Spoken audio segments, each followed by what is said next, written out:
Hi, readers. Last time we met, we were talking about timelines and how a personal timeline and a historical timeline can connect to reveal more about our characters and their decisions. Let's continue to think about our characters. Today, I want to teach you that a character's feelings and decisions are influenced by the character's world and his or her role in that world. When a character responds differently than you and I would, it helps to ask why and to realize that the character's perspective is shaped by the times.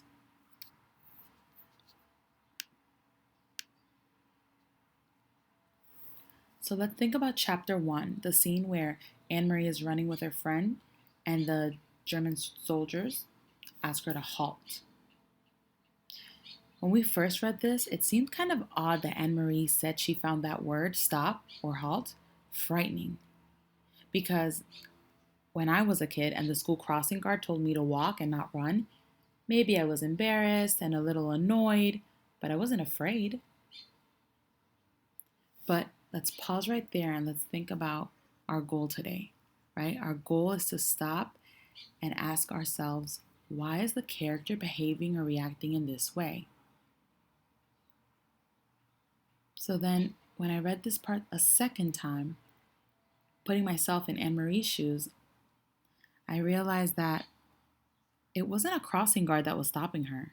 It was a soldier from an enemy army. And these are tall soldiers, taller than the girls at least, and they're carrying guns. So actually, it makes a lot of sense that these girls were frightened.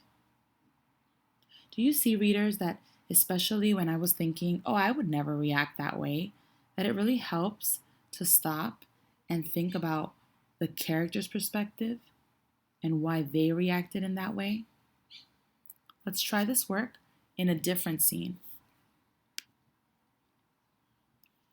As I read this section, I want you to especially pay attention to Kirsty and Mrs. Rosen and how they respond.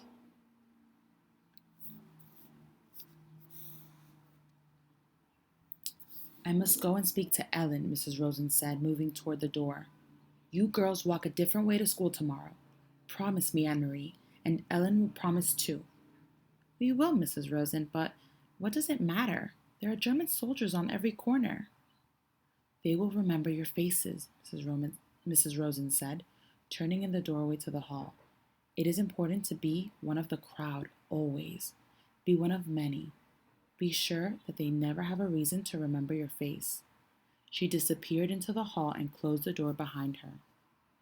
He'll remember my face, Mama, Kirsty announced happily, because he said I look like his little girl. He said I was pretty. If he has such a pretty little girl, why doesn't he go back to her like a good father? Mrs. Johansson murmured, stroking Kirsty's cheek.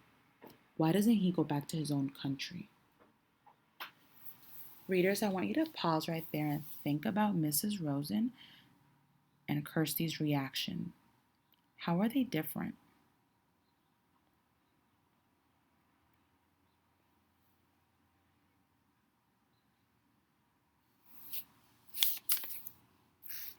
Great. So I'm sure a lot of you are thinking about Mrs. Rosen and her role, right? Mrs. Rosen is an adult and she is a Jewish woman, and it makes sense that she is afraid for her daughter because her daughter's Jewish and they're in Denmark and the German soldiers are everywhere. So her reaction makes a lot of sense. And I'm sure a few of us were confused by Kirsty's reaction. Like, she's not afraid like Anne Marie and Helen. She's she doesn't seem to really care. She's just like kind of proud that the soldier said she's pretty. But when we think about Kirsty and her role, right? Her role is this little girl during this time. Now it makes so much sense because she's too little to understand what's going on historically, so she has no reason to be afraid.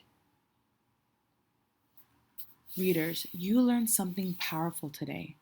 Whenever you read books about people living in times or situations that are different from yours, it's important to consider what influences shape their perspectives at that time.